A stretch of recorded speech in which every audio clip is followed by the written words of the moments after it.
은장도의 비밀. 정유년 겨울, 경상도 안동 땅 김씨 가문의 저택에는 찬바람만큼이나 차가운 기운이 감돌았습니다. 3년3을 치르던 집안의 맏아들 김진사가 갑자기 세상을 떠난 지 채 100일도 지나지 않았기에 대문에는 아직 백지가 나붙어 있었습니다. 도련님, 제발 문을 여십시오. 저 정화입니다.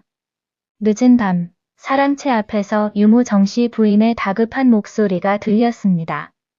하지만 방 안에서는 아무런 대답이 없었습니다. 아니, 정확히 말하자면 대답할 수 없었습니다. 12살 도련님 김진후는 벌써 사흘째 입을 열지 못하고 있었습니다.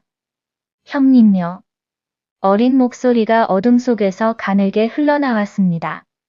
아버지의 장례를 치르고 어머니마저 병으로 누워 계신 상황에서 어린 진후에게는 이 세상에 의지할 사람이라곤 막내 동생 진후뿐이었습니다. 하지만 그 동생마저도 이제는 볼 수 없게 될 판이었습니다. 진후야. 진후는 떨리는 손으로 동생의 손을 꼭 잡았습니다. 10살밖에 안 된 동생은 아직 상복도 벗지 못한 채 내일 아침이면 수포 집으로 보내질 예정이었습니다. 아니, 보내진다는 말은 거짓말이었습니다. 진후는 사랑채 텐마루 밑에 숨어서 어른들의 대화를 모두 들었습니다. 저 아이를 그대로 둘 수는 없어. 형님의 유산을 나눠 가져야 할 아이가 둘이나 되면 우리 가문의 재산이 흩어지고 말 것이요. 수포 김한석의 목소리는 냉랭하기 그지없었습니다. 하은아 서방님, 그래도 어린 것들을 다. 숙모의 말에 수포는 코웃음을 쳤습니다. 여편네가 무슨 일에 참견이요?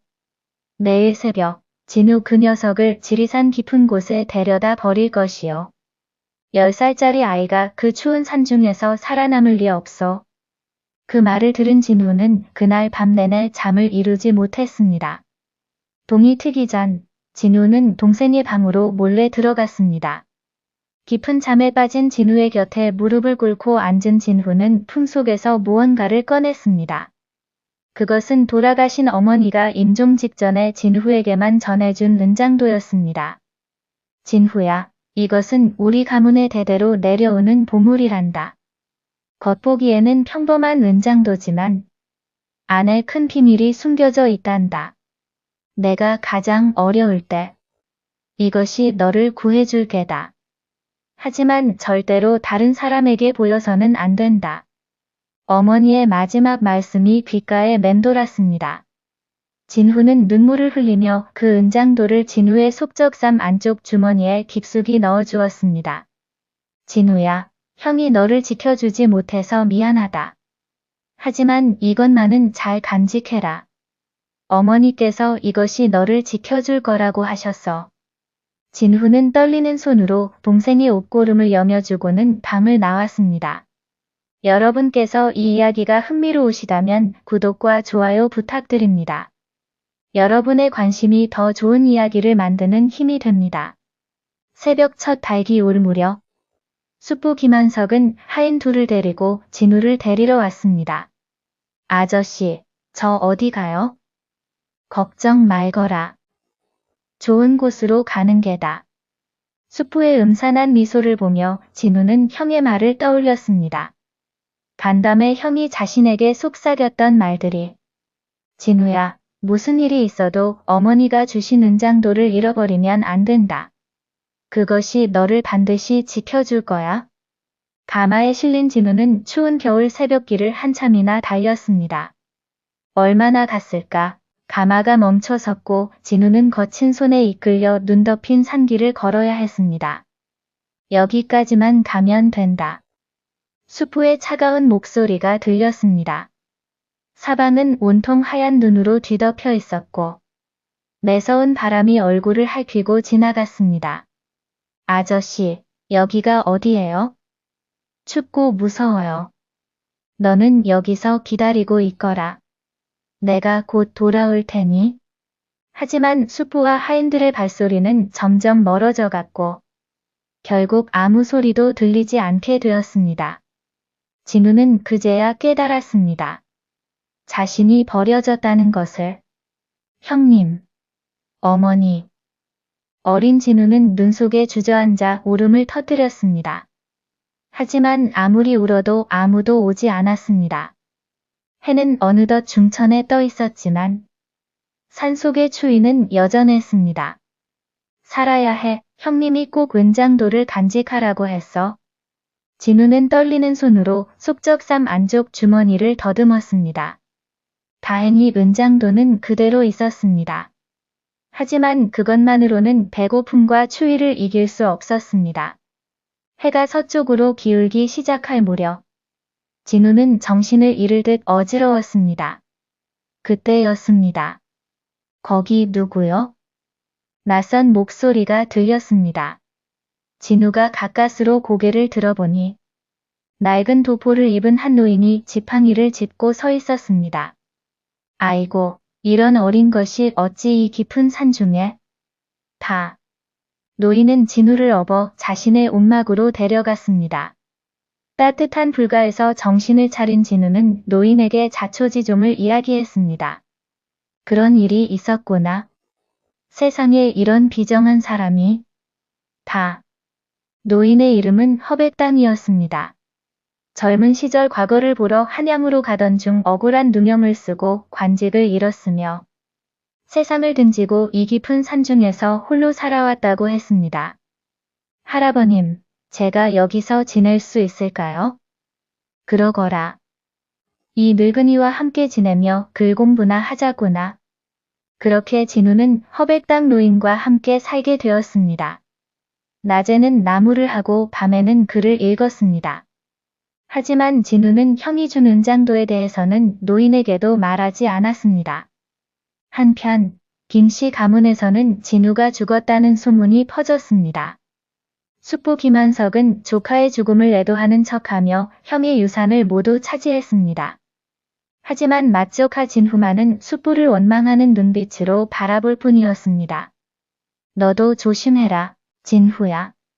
내가 말을 함부로 하면 너도 동생 꼴이 날 것이다. 숙부의 협박에 진우는 입을 다물 수밖에 없었습니다. 세월은 물 흐르듯 흘러 5년이라는 시간이 지났습니다. 그동안 진우는 허백당 노인에게서 사서삼경을 모두 익혔고 글씨와 그림에도 뛰어난 재능을 보였습니다. 진우야, 이제 너는 과거를 볼 나이가 되었구나. 하지만 할아버님, 저는 아무것도 가진 게 없습니다. 아니다. 내게는 총명한 머리와 착한 마음이 있지 않느냐? 그날 밤, 진우는 오랜만에 은장도를 꺼내 보았습니다. 달빛에 비친 은장도는 은은한 빛을 발했습니다. 진우는 문득 궁금해졌습니다. 어머니가 형에게, 형이 자신에게 전해준 이 은장도에 도대체 무슨 비밀이 숨겨져 있는지. 진우는 은장도를 이리저리 살펴보았습니다. 그러다 문득 손잡이 부분이 조금 움직이는 것을 느꼈습니다. 조심스럽게 돌려보니 놀랍게도 손잡이가 열리면서 안에서 작은 종이 두루마리가 나왔습니다. 떨리는 손으로 종이를 펼친 진우는 그만 입을 다물지 못했습니다. 그곳에는 임금이 직접 하사한 면죄부가 적혀 있었고 또 다른 종이에는 김씨 가문이 나라를 위해 세운 공로와 함께 막대한 재산의 목록이 적혀 있었습니다. 이것이 바로 어머니께서 말씀하신 비밀이었구나. 진우는 비로소 깨달았습니다. 숙부가 왜 그토록 자신을 없애려 했는지, 어머니가 왜 이것을 형에게만 전해주었는지. 다음 날, 진우는 허백당 노인에게 모든 것을 털어놓았습니다. 이것은 보통 일이 아니로구나. 진우야, 너는 반드시 한양으로 가서 억울함을 풀어야 한다. 하지만 할아버님, 저는 아직 어리고 힘도 없습니다. 아니다. 내게는 이제 증거가 있지 않느냐? 그리고 노인은 잠시 망설이다가 입을 열었습니다. 사실 나도 내게 숨긴 것이 있다. 나는 예전에 사헌부 대사원을 지낸 사람이다. 비록 누명을 쓰고 이곳에 숨어 살았지만 아직도 조정의 나를 기억하는 이들이 있을 것이다. 진우는 놀라 노인을 바라보았습니다. 할아버님께서 대사헌이셨다니. 내가 내게 줄 수 있는 건 추천서 한 장뿐이지만 이것이 너를 도울 수 있을 게다.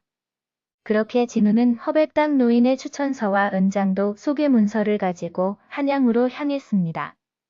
한양에 도착한 진우는 먼저 형 진후를 찾아갔습니다. 밤중에 몰래 담을 넘어 형의 방에 들어간 진우를 본 진후는 혼이 빠질 듯 놀랐습니다. 진우야. 내가 살아있었구나. 형제는 서로 껴안고 한참을 울었습니다. 형님, 이제 모든 것을 바로잡을 때가 왔습니다. 진우는 형에게 은장도 속의 비밀을 보여주었습니다. 진우는 떨리는 손으로 그 문서들을 보며 눈물을 흘렸습니다. 어머니께서 이런 것을 숨겨두셨다니.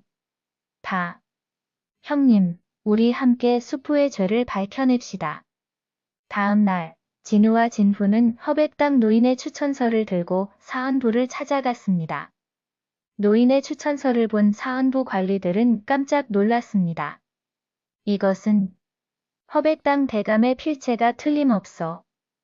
허 대감께서 아직 살아계셨단 말이요.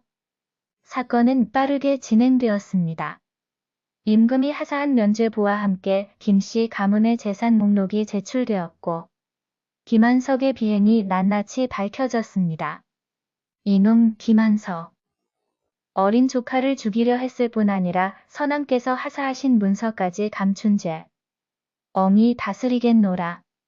임금의 진노가 이어졌고 김한석은 결국 유배형에 처해졌습니다. 빼앗겼던 재산은 모두 진후와 진우 형제에게 돌아왔습니다. 하지만 여기서 이야기는 끝나지 않았습니다. 진우가 사헌부에서 돌아온 날 밤, 한 사람이 찾아왔습니다. 그는 바로 허백당 노인의 옛 제자였던 현직 영의정이었습니다. 어르신께서 그동안 이곳에 계셨다니. 제자된 도리로 찾아뵙지 못한 죄를 용서하십시오. 허백당 노인이 한양으로 돌아오자 오랜 누명도 벗게 되었습니다. 알고 보니 노인에게 누명을 씌운 자가 바로 김한석의 장인이었던 것입니다. 김한석의 장인은 자신의 비리를 덮기 위해 허백당에게 죄를 뒤집어 씌웠고 그 진실이 이제야 밝혀진 것이었습니다. 세상에, 이 모든 것이 연결되어 있었다니. 진우는 운명의 신묘함에 감탄했습니다. 그리고 놀라운 반전이 하나 더 있었습니다. 은장도 속에 들어있던 문서 중 하나에는 김씨 가문의 선조가 임진을 한 때 나라를 구한 공로로 받은 땅의 문서가 포함되어 있었습니다. 그런데 그 땅이 지금은 어마어마한 가치를 지닌 곳이 되어 있었던 것입니다. 한양의 중심부에 위치한 그 땅은 김한석조차 그 존재를 몰랐던 비밀 재산이었습니다. 만약 수포가 이 은장도의 비밀을 알았더라면 아마도 더욱 악랄하게 우리를 해치려 했겠지. 형제는 서로를 바라보며 씁쓸하게 웃었습니다. 세월이 흘러 진우는 과거의 장원 급제하여 벼슬길에 올랐고 형진후는 가문을 훌륭하게 일으켜 세웠습니다. 두 형제는 허백당 노인을 친아버지처럼 모시며 효도했고 노인은 편안한 말년을 보낼 수 있었습니다. 김한석은 유배지에서 병들어 죽었지만 죽기 직전 진우를 찾아 용서를 구했습니다. 내가 잘못했다. 내가 가진 것이 그토록 대단한 것인 줄 알았더라면? 아니, 그게 아니라 내가 욕심을 부리지 않았더라면? 수포, 이제 그만 편히 가십시오. 용서는 하늘이 하실 것입니다. 진우는 원망 대신 연민의 마음으로 수포의 마지막을 지켜주었습니다. 그로부터 몇 년 후, 진우는 사헌부 대사헌의 자리에 올랐습니다. 스승인 허백당 노인이 평생 지키고자 했던 그 자리를 스승님, 제자가 스승님의 뜻을 이어받아 올바른 세상을 만들겠습니다. 진우야, 내가 살아남아 이렇게 훌륭하게 자라준 것만으로도 이 늙은이는 하늘에 감사하다. 그날 밤, 진우는 은장도를 꺼내 달빛에 비춰보았습니다. 그 은장도는 이제 더 이상 비밀을 담고 있지 않았지만 여전히 은은한 빛을 발하고 있었습니다. 진우는 문득 깨달았습니다. 어머니가 이 은장도를 남긴 진짜 이유는 숨겨진 재산 때문이 아니라 형제가 서로를 지키고 의지하며 살아가기를 바라는 마음이었다는 것을, 그리고 그 어머니의 사랑이 결국 모든 것을 바로잡았다는 것을. 어머니, 아버지, 이제야 깨달았습니다. 진정한 보물은 은장도 속의 문서가 아니라 서로를 사랑하고 지키는 마음이었습니다. 창밖으로는 첫눈이 내리기 시작했습니다. 하지만 그 눈은 진우를 버렸던 그날의 차가운 눈이 아니라 세상을 하얗게 정화시키는 따뜻한 눈이었습니다. 그렇게 김씨 가문은 다시 명문가로 우뚝 섰고 진우와 진후 형제의 오해는 세상 사람들의 귀감이 되었습니다. 그리고 그 은장도는 대대로 가문의 가보로 전해지며 후손들에게 가족의 사랑과 정의의 중요함을 일깨워주는 상징이 되었습니다. 세월이 흘러 진우가 늙은 후 그는 자신의 손자들에게 이 이야기를 들려주곤 했습니다. 할아버지께서 어린 시절 눈 속에 버려지셨다니 정말 무섭고 추웠겠어요. 그렇단다. 하지만 그 추위와 두려움이 나를 더 강하게 만들었지. 그리고 무엇보다 중요한 것은 다. 진우는 손자들의 머리를 쓰다듬으며 말을 이었습니다. 사람은 누구나 어려운 시기를 겪는단다. 하지만 그때 포기하지 않고 희망을 잃지 않는다면 반드시 봄날은 온다는 것이지. 그리고 너희가 가진 가장 큰 보물은 금도 은도 아닌 바로 서로를 아끼고 사랑하는 마음이란다. 손자들은 할아버지의 말씀을 가슴 깊이 새기며 고개를 끄덕였습니다. 그날 밤 진우는 홀로 사랑채에 앉아 하늘의 별을 바라보았습니다. 어느새 머리가 하얗게 샌 그였지만 눈빛만은 여전히 맑고 깊었습니다. 형님, 어머니, 아버지, 그리고 스승님, 모두 지켜봐 주십시오. 진우는 끝까지 올바르게 살아가겠습니다. 바람이 불어와 촛불을 흔들었고 은장도는 여전히 그 자리에서 은은한 빛을 발하고 있었습니다. 마치 모든 것을 지켜본 증인처럼, 그리고 앞으로도 계속 가문을 지켜줄 수호신처럼. 그렇게 조선의 한 겨울밤, 은장도의 비밀을 간직한 김씨 가문의 이야기는 대대손손 전해지며 사람들에게 정의와 사랑, 그리고 희망의 메시지를 전해주었습니다. 들어주셔서 감사합니다. 구독, 좋아요 부탁합니다.